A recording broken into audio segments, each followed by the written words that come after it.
कृतार्थदेववन्दनं दिनेशवंशनन्दनं सुशोभिभालचन्दनं नमामि राममेश्वरम्।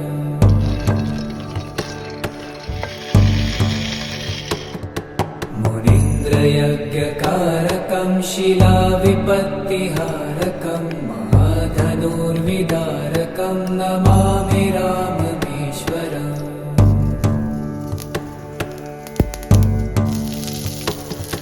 स्वतातवाक्यकारिणं तपोवने विहारिणं करे सुचापधारिणं नमामि राममेश्वरम्।